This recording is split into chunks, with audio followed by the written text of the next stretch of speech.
함께 은혜 나눌 말씀은 구약성경 출애굽기 33장 9절부터 14절까지 말씀입니다.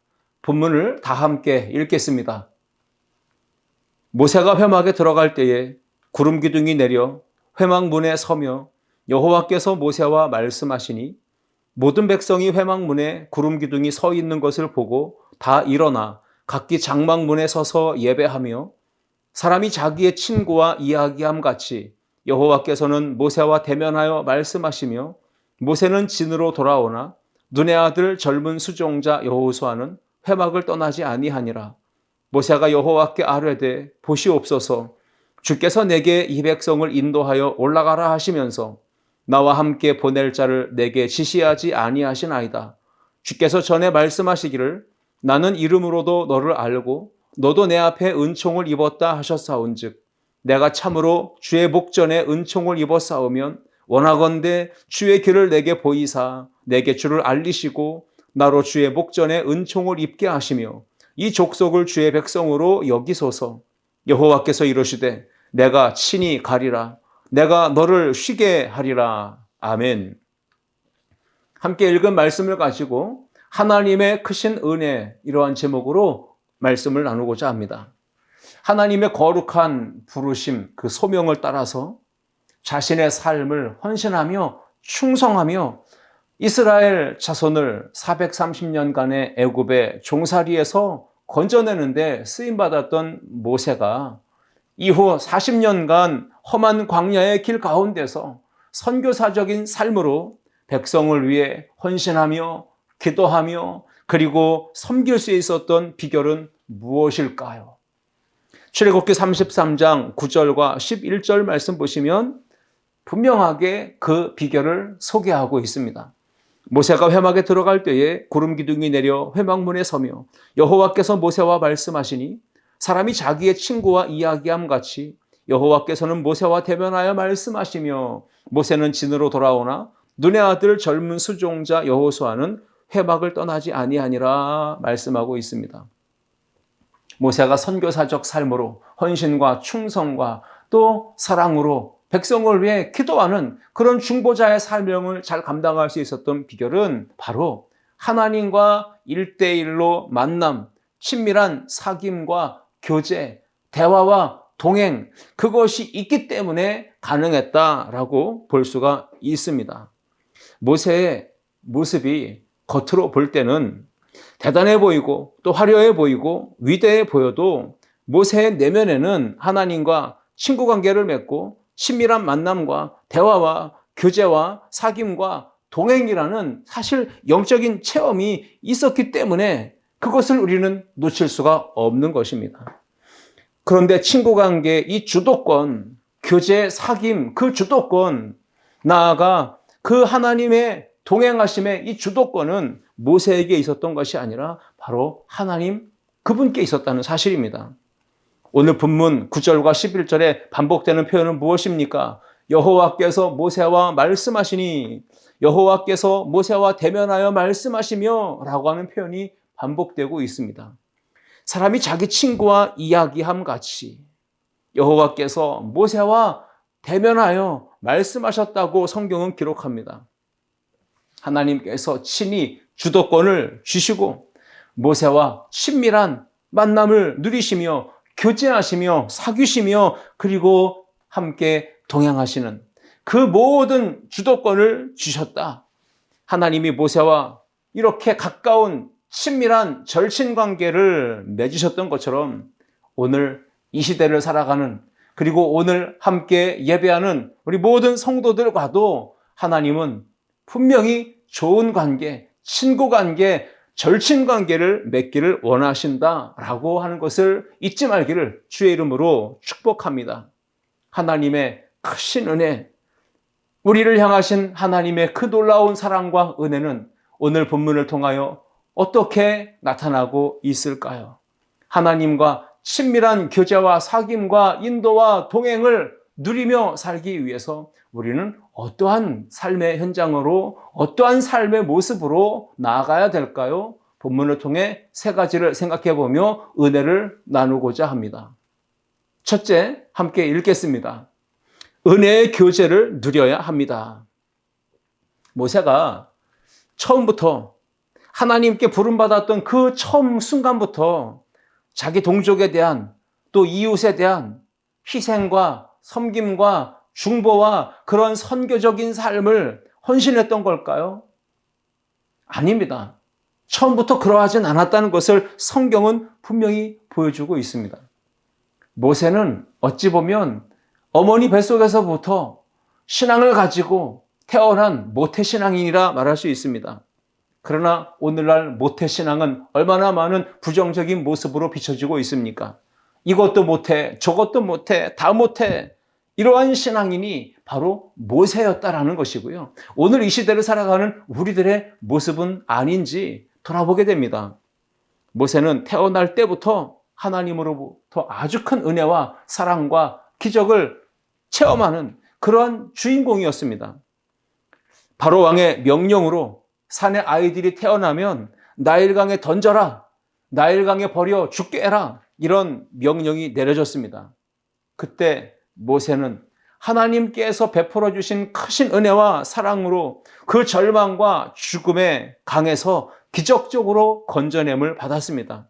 그리고 바로 왕의 공주의 아들로 입양되어 자라가게 됩니다. 바로의 궁정에서 후계자로, 왕자로 왕위를 계승할 그런 사람으로 살아가면서 애굽에서의 모든 학문과 모든 걸 다 익히고 배웠다라고 성경은 기록하고 있지 않습니까? 모세가 애굽에서 성장하며 40세가 되었을 때 동족애가 발동합니다. 그리고 자기 힘과 열심과 의지로 박해를 받고 고초를 당하는 자기 동족을 구원하기 위해 애굽 사람을 아무 고민하는 것도 없이 돌로 쳐서 죽여 땅에 묻었습니다. 살인죄를 지은 것입니다. 그리고 자신이 범한 그 살인 죄가 드러나면서 모세는 즉시로 미디안 광야로 도망칩니다. 그리고 40년 동안 도망자의 인생을 살면서 그곳에서 숨어 지냈습니다. 그리고 80세가 되었을 때 하나님은 호렙산 불꽃 떨기 가운데서 모세를 사명자로 부르십니다. 그런데 그때 모세의 모습은 우리가 알듯 거절하고 또 거절하고 또 변명하고 또 거부하는 것이었습니다.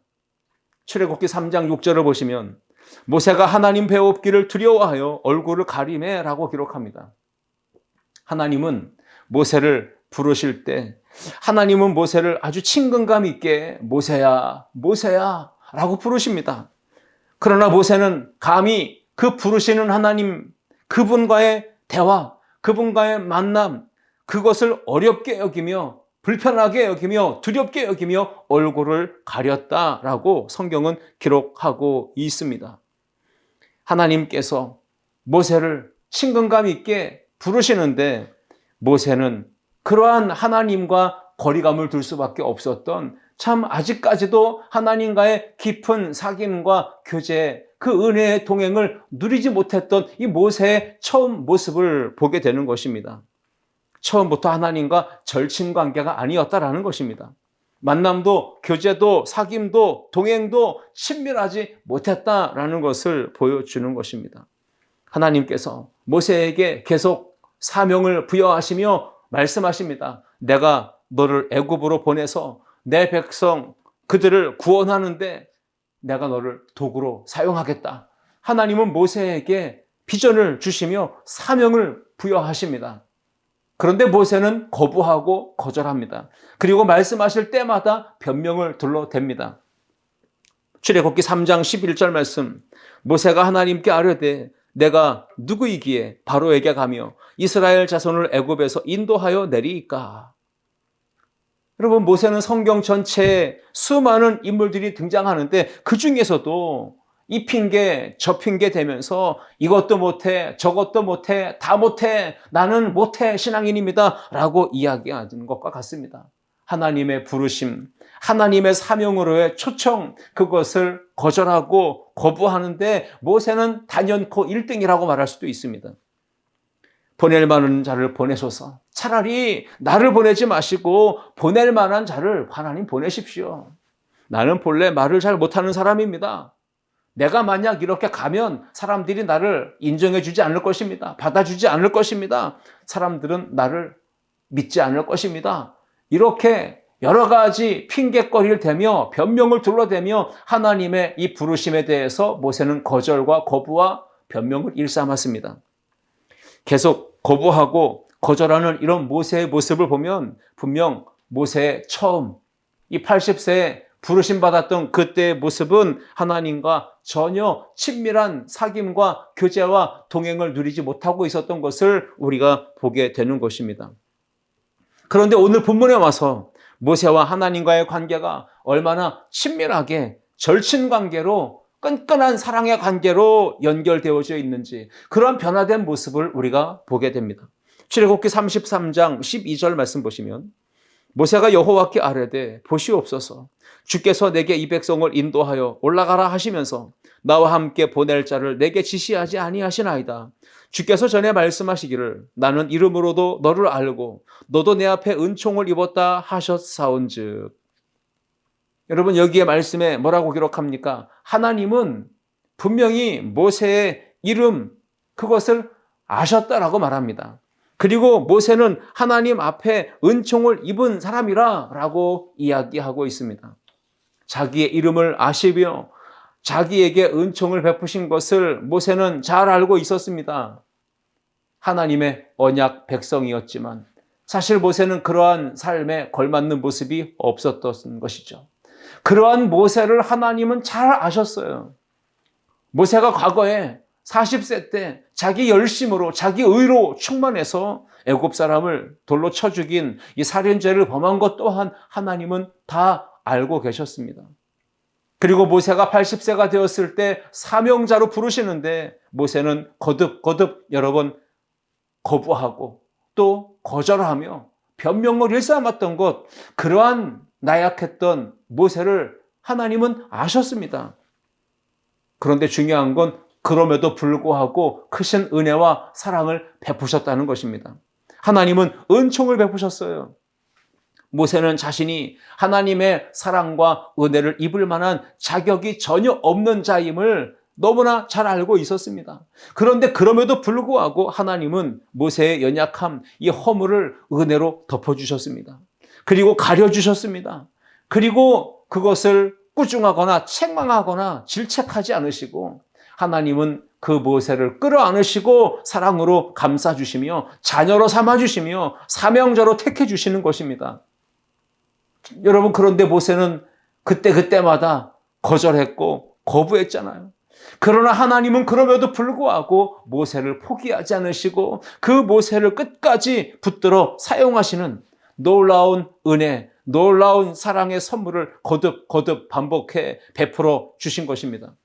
오늘 하나님의 크신 은혜와 사랑이 모세에게 그렇게 경험되었듯 오늘 예배를 드리는 우리 모든 성도들에게도 그럼에도 불구하고 자격 없는 우리에게 하나님이 크신 은혜와 사랑의 은총을 베풀어 주실 줄 믿습니다. 하나님의 크신 사랑과 은혜의 힘, 그것으로 인하여 모세는 비로소 하나님을 조금씩 더 알아가기 시작하게 되었고 하나님과의 관계도 또한 멀어졌던 것이 이제는 가까운 관계로 되고 절친의 관계가 되어서 두 관계가 친밀한 사귐과 교제와 동행이 가능해졌던 것입니다. 그 은혜의 힘을 얻어서 그 은혜의 체험 속에서 모세는 자기 동족과 자기 이웃에 대한 선교사적 사랑과 희생, 섬김, 충성, 기도의 삶이 가능했던 것입니다. 여러분 하나님을 안다는 것은 곧 은혜를 깨닫는 것입니다. 은혜를 깨닫는 자는 바로 하나님을 더 깊이 알아가길 원하는 삶을 보입니다. 출애굽기 33장 오늘 13절 말씀 보시면 내가 참으로 주의 목전에 은총을 입어 싸우면 원하건대 주의 길을 내게 보이사 내게 주를 알리시고 나로 주의 목전에 은총을 입게 하시며 이 족속을 주의 백성으로 여기소서라고 모세는 하나님 앞에 간절한 마음을 드러냅니다. 하나님의 사랑과 구원의 은혜와 은총을 깊이 경험하고 맛보아서 알게 되면 하나님과의 더 깊은 교제, 더 친밀한 사귐, 그 은혜의 동행 속으로 들어가고 싶어지는 것입니다. 그 하나님을 더 알아가고 싶어지는 것입니다. 오늘 저와 여러분도 사랑의 하나님, 은혜의 하나님, 그 하나님의 은혜를 누리고 경험하게 되면 사랑에 더 깊이 빠지게 될 것입니다. 그 하나님의 사랑에 더 깊은 맛을 보고자 더 관계 속에 더 들어가게 되는 것입니다. 하나님과 사랑에 빠지고 하나님과 친밀한 교제와 사귐 속으로 들어가서 그 사랑의 하나님과 일평생 동행하는 아름다운 신앙인으로 삶을 살게 되어질 줄 믿습니다. 우리가 이렇게 말하고 있는 은혜, 이 은혜의 정의는 다르지 않습니다. 받을 자격이 전혀 없는 자에게 베풀어지는 무조건적 호의, 은총, 선물, 이것이 바로 은혜라는 것입니다. 여러분, 우리 가운데 그 누구도 자격을 갖추고 당당하게 하나님 앞에 나아가고자 한다면 과연 그 하나님 앞에 나아갈 수 있는 사람이 누가 있을까요? 제 생각에는 단 한 사람도 그러한 사람은 없다고 믿습니다. 우리 중에 자격을 갖추고 하나님 앞에 나아가서 거룩하신 하나님 만나고 그 하나님과 동행을 한다는 건 불가능한 것입니다. 그래서 에베소서의 말씀에서 바울은 이렇게 선언하는 것입니다. 에베소서 2장 8절 말씀에 너희는 그 은혜에 의하여 믿음으로 말미암아 구원을 받았으니 이것은 너희에게서 난 것이 아니요 하나님의 선물이라 말씀했습니다. 은혜에 의하여 하나님의 거저 주시는 선물, 은총으로 우리가 믿음으로 구원을 받았다고 말씀하고 있습니다. 십자가, 대속의 은혜, 하나님의 크신 은혜로 말미암아 우리가 구원을 받고 우리가 하나님의 은혜 안에서 삶을 누리게 되는 것입니다. 예수 그리스도께서는 지금도 십자가의 은혜로 그 사랑으로 우리와 절친 관계, 친한 친구 관계를 맺기를 원하고 계십니다. 로마서 5장 1절 말씀처럼 그러므로 우리가 믿음으로 의롭다 하심을 받았으니 우리 주 예수 그리스도로 말미암아 하나님과 화평을 누리자. 하나님과 절친 관계, 친한 친구 관계를 누리자. 그런 삶을 살자라고 이야기하는 말씀이죠. 믿음으로 구원받은 성도는 은혜의 교제 속에서 살아가야 합니다. 날마다 주님과 깊은 만남과 사귐과 교제와 동행 속에 살아가는 이 은혜의 교제를 누리며 살아가는 아름다운 성도들 모두가 될 수 있기를 주의 이름으로 축원합니다. 둘째, 함께 읽겠습니다. 은혜의 동행을 택해야 합니다. 모세는 하나님의 크신 사랑과 은혜를 경험하면서 하나님을 조금씩 더 많이 알아가기를 원했습니다. 그리고 그 사귐과 교제 속에 동행하는 그러한 삶을 살아갈 수가 있었던 것입니다. 하나님의 지팡이, 그 지팡이를 손에 잡고 모세는 가라고 명령하신 애굽 땅으로 갔습니다. 그리고 그 지팡이를 손에 들고 놀라운 기적들을 행했습니다. 그때마다 이스라엘 자손들, 그 동족들은 기뻐했습니다. 그들은 생각했습니다. 우리가 대대로 430년 동안 이렇게 애굽에서 종살이하면서 하나님을 생각할 때 하나님이 우리 민족을 잊으셨다. 하나님이 우리 이스라엘 자손들을 버리셨구나 라고 생각했는데 모세가 등장하며 그 거룩한 하나님의 지팡이를 손에 잡고 행하는 기적과 능력들을 보면서 하나님이 찾아오셨구나. 하나님이 우리를 버리지 않으시고 우리를 포기하지 않으시고 잊지 않으시고 이렇게 찾아오셨구나 라는 생각을 하게 된 것입니다. 하지만 그 10가지 재앙이 애굽 전역에 내릴 때 바로 왕의 태도는 어땠습니까? 모세가 하나님의 말씀을 전합니다. 내 백성을 보내라. 내 백성을 보내라. 하나님의 말씀을 전할 때 바로는 교만하고 완악하게 반응하면서 그 하나님의 요구를 거부하고 거절합니다. 이것을 반복했지 않습니까? 이스라엘 자손이 게을러서 지금 일이 너무 쉬워서 딴 생각을 하고 있구나 라고 이야기하며 이전보다 더욱더 힘들게 고된 일을 시킵니다. 노동을 더 강하게 시켜서 그들을 더 괴롭히고 학대를 했던 것이죠. 이상하게도 하나님의 말씀을 듣고 순종해서 그 길을 걸어가는데 애굽 왕 앞에 가서 하나님의 역사를 드러내는데 상황은 나아지질 않습니다. 상황은 어찌 보면 더 꼬이고 상황은 더 악화되고 말았습니다. 이때 모세는 하나님께서 나를 보내셔서 내가 여기에 왔고 그 순종으로 여기에 와서 놀라운 일들을 기적을 행하는데 하나님이 나와 함께 하지 않으시는 것인지 도무지 알 수 없는 상황에 놓이게 된 것입니다. 하나님이 나와 함께 하지 않으시는구나. 하나님이 나와 동행하지 않으시니 저 애굽의 바로 왕이 더 완악하고 더 교만하고 더 거칠게 이스라엘 자손을 압제하고 학대하고 괴롭히고 고통을 주며 고된 일을 더 시키고 있구나. 이렇게 생각을 할 수밖에 없게 된 것입니다. 이때 하나님이 모세와 내가 너와 함께한다. 모세야, 내가 너와 함께한다. 라고 하는 그런 확신을 주시기 위해 10가지 재앙들을 주셨던 것이고, 그리고 출애굽 이후에도 광야의 길을 걸어갈 때 하나님은 내가 너와 함께한다는 걸 보여주마. 그래서 손에 든 지팡이를 홍해 위로 내밀었을 때 바다가 갈라지고 마른 땅이 드러나고 마른 땅같이 그 길을 건너갔던 그 놀라운 기적의 체험을 하나님이 보여주시면서 내가 너와 함께하고 있다는 걸 증명해 보이신 것입니다.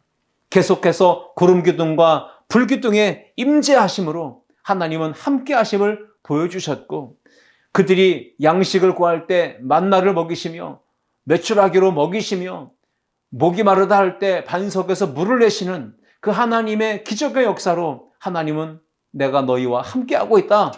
나는 너희들과 늘 함께한다라고 하는 임마누엘의 은총을 확신을 주셨던 것이죠.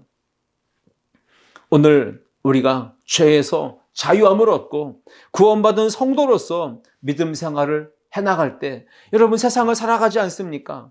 그런데 이 믿음 생활의 첫 걸음을 뗀 그 순간부터 이상하게도 하나님이 계신 줄 알고 신앙생활을 시작했는데 눈앞에 펼쳐지는 일들은, 되어지는 상황은 하나님이 전혀 안 계신 것 같이 보여집니다. 함께 동행하지 않으시는 것 같은 정말 어려운 일들이 계속 닥쳐옵니다. 사방으로 우겨싸임 당하는 어려운 일, 답답한 문제, 시련과 고난이 연속되는 것을 경험하게 됩니다. 그럴 때 우리가 어떻게 해야 될까요?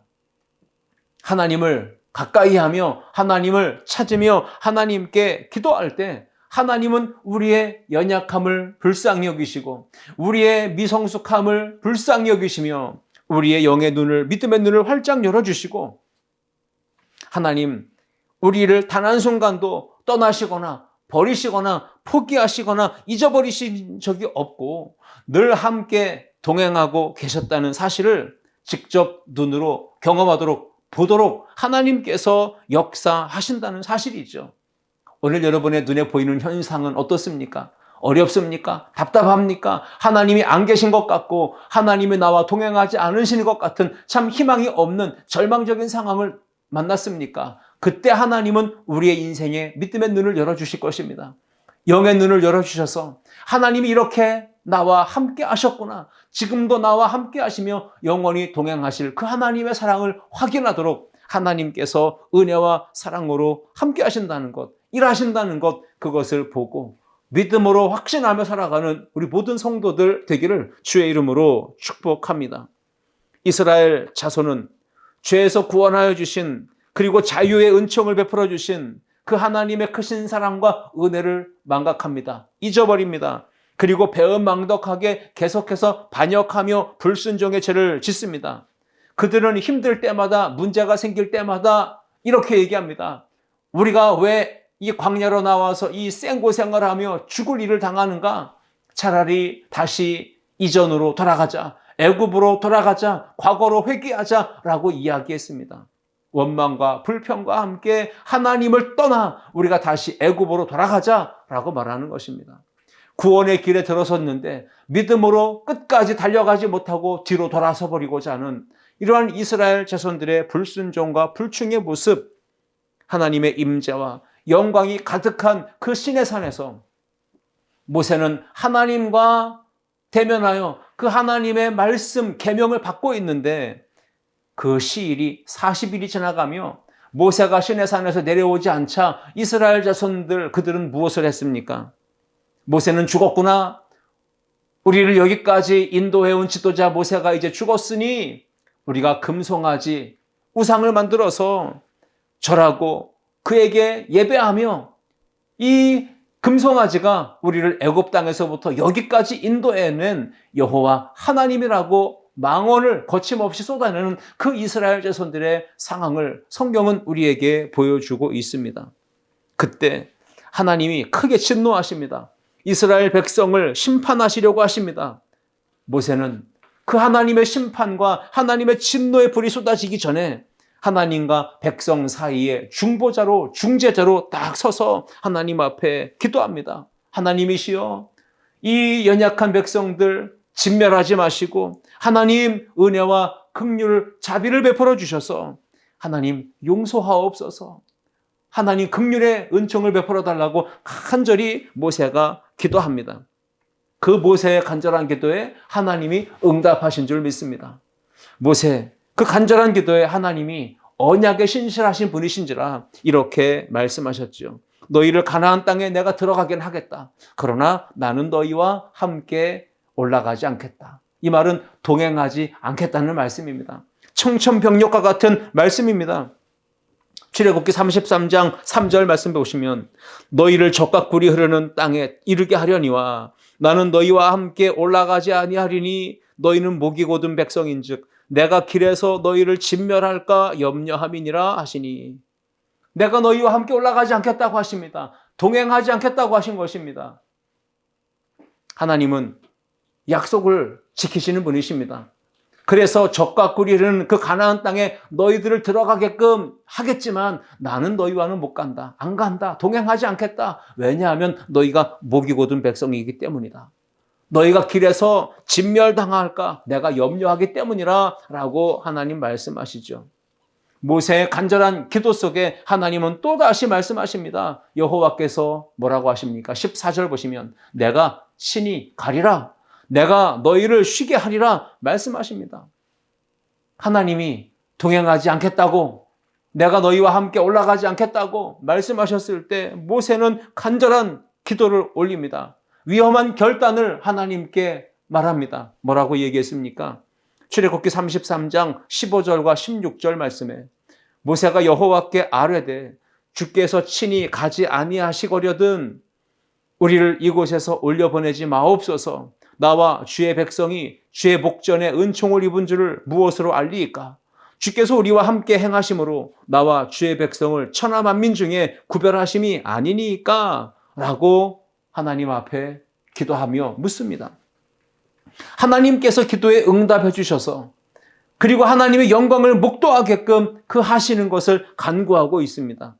내가 주님께 은총을 입은 것, 그리고 우리 이 백성들이 천하 만민 중에서 구별되어 하나님의 거룩한 백성이 되었다는 것, 그 하나님께서 우리를 은총을 베푸시고 만민 중에 구별하신 것, 이것을 무엇으로 증명할 수 있습니까? 하나님이 우리와 친히 함께 동행하심으로 우리와 함께 나아가실 때 그것이 증명되지 않겠습니까? 라고 모세는 이렇게 하나님께 기도한 것입니다.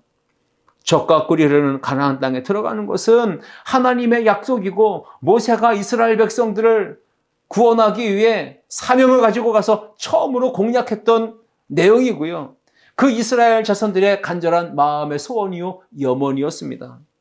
가나안 땅, 약속의 땅, 적과 꿀이 흐르는 그 땅에 들어가는 건 그토록 하나님의 약속이요 모세가 한 공약이요 이스라엘 백성들의 간절한 염원이었는데 모세는 다 필요 없습니다. 하나님이 동행하지 않으신다면, 하나님이 함께 올라가지 않으신다면 우리는 그 땅에 들어갈 이유도 없고, 만약에 그 땅에 들어간다 해도 우리가 하나님의 자녀로서 하나님의 거룩한 백성으로서 살아갈 수가 없습니다.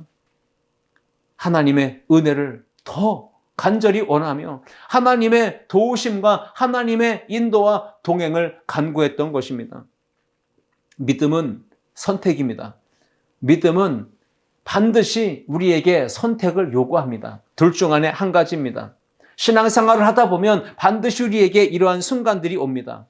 나에게 구원을 주시고 자유의 은총을 베푸신 그 하나님의 약속, 말씀 붙들고 계속해서 앞으로 전진하며 나아갈 것인지, 아니면 힘든 상황을 만날 때 다시 죄의 종로로 타던 옛사람의 모습으로 애굽으로 되돌아갈 것인지, 이것을 매 순간마다 선택하며 결단하는 그 중요한 순간들이 우리의 삶에 계속 찾아올 것입니다.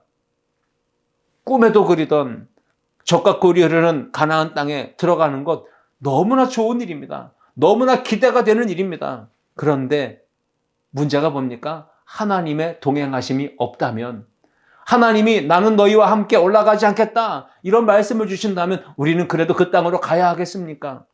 눈에 보기에 좋은 땅, 젖과 꿀이 흐르는 땅, 여러분 그렇게 모든 것이 좋아 보이는 그 삶의 자리가 눈에 딱 보인다 해도 하나님이 함께 계시지 않는 그 땅은 아무 의미가 없는 것 아니겠습니까?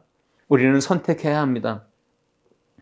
하나님의 동행이 없는 가나안 땅으로 들어갈 것인가? 아니면 내일을 알 수 없고 미래도 보장받을 수 없고 지금 현재 아무것도 보장받을 수 없는, 아무것도 없는 빈들이요 광야지만 하나님이 함께 동행하신다는 그 땅, 그 현장, 광야의 오늘을 선택할 것인가?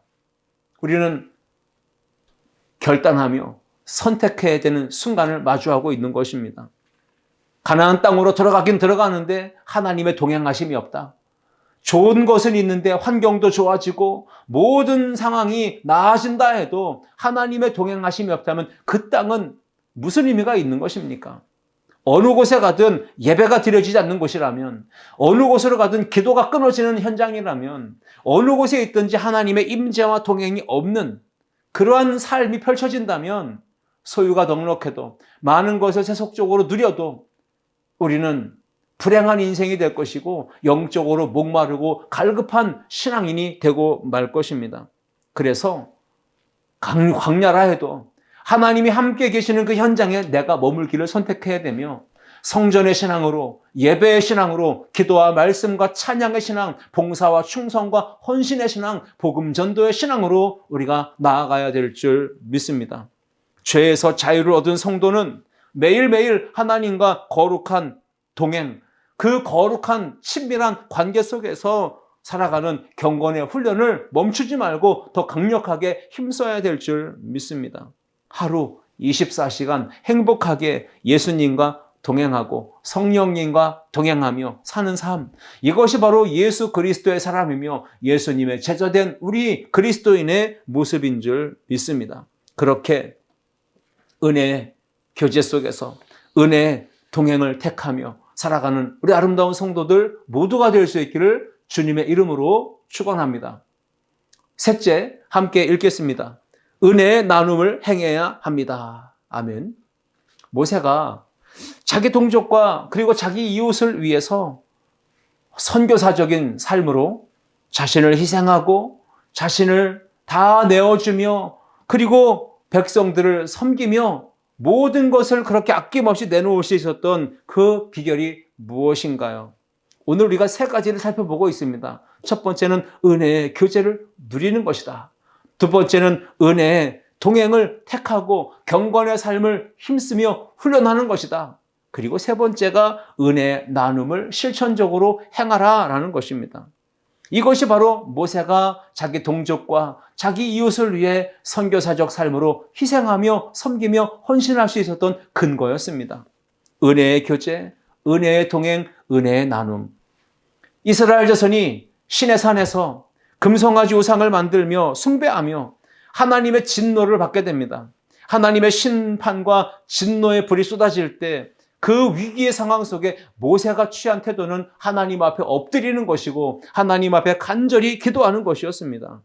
출애굽기 32장 31절과 32절 말씀 보시면 모세가 여호와께로 다시 나아가 여짜오되 슬프도소이다.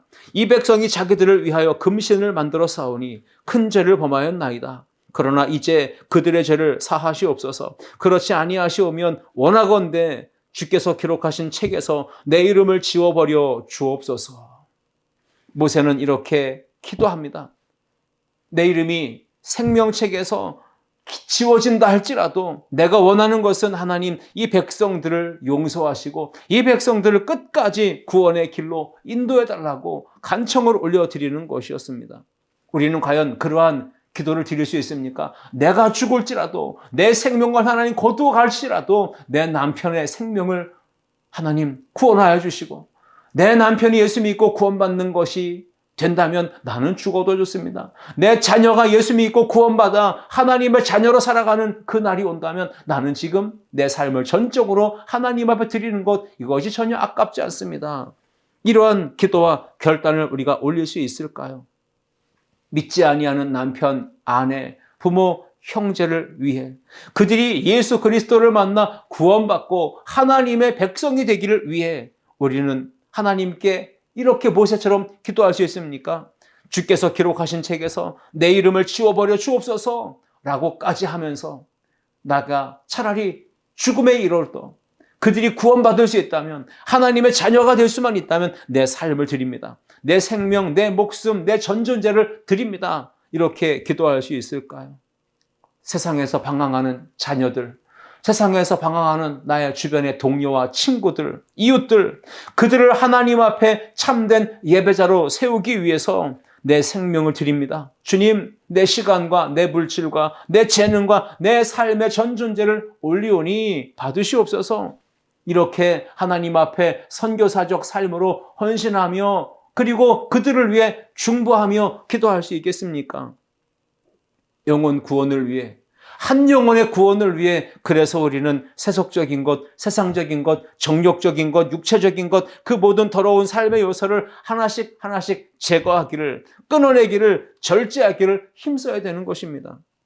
하나님의 사랑과 은혜를 깊이 경험하고 맛보아 알게 되면, 그리고 하나님과 함께 동행하는 경건의 삶을 살게 되면 모세처럼 자기 동족을 위해, 그리고 이웃을 위해, 나의 사랑하는 가족을 위해 자신의 소중한 생명을 희생하는 삶, 선교자, 선교사적 삶, 그러한 희생의 기도가 가능해지는 것입니다.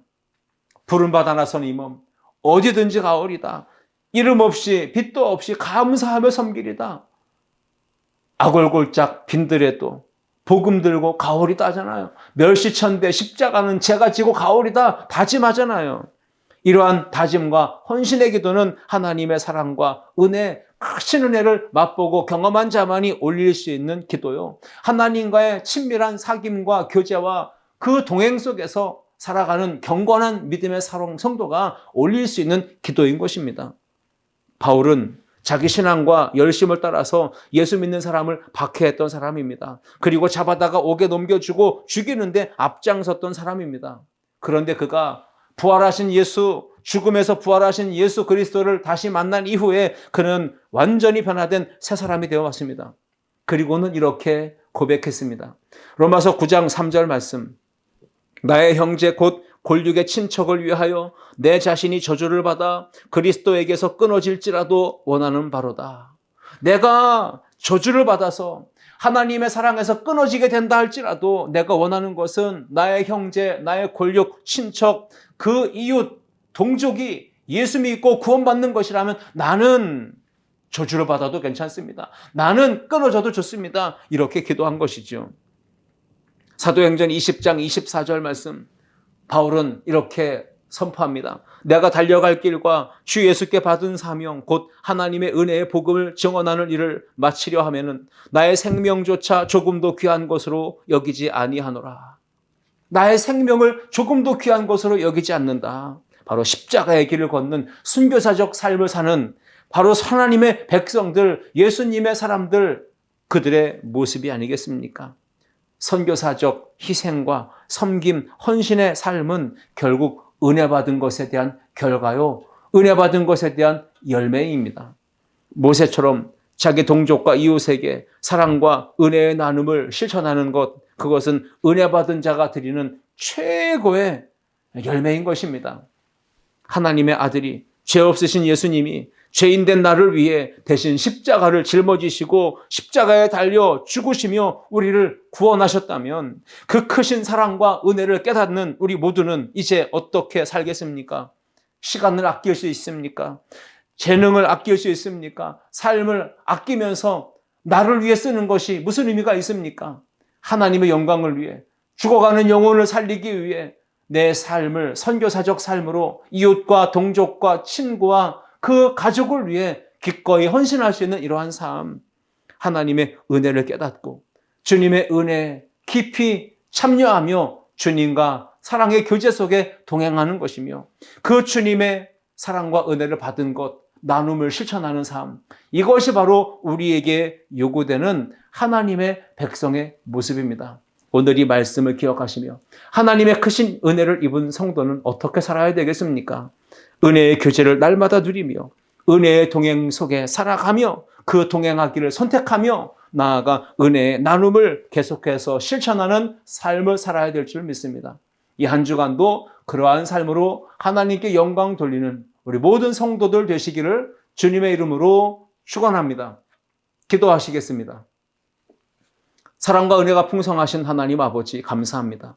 하나님의 크신 사랑과 은혜를 경험하고 맛보아 아는 성도, 오늘 주신 말씀처럼 은혜의 교제를 깊이 경험하며 그 교제를 누리며 살아가게 하시고 하나님과 예수님과의 성령님과의 동행을 늘 택하며 경건 생활에 힘쓰게 하시며 하나님이 주신 그 크신 사랑과 은혜의 감격과 기쁨, 그 사랑을 이제는 나누며 베풀며 사랑을 실천하는 우리 모든 성도들 되게 하여 주시옵소서. 감사와 찬양을 주께 올려드리며 예수님의 이름으로 기도하옵나이다. 아멘.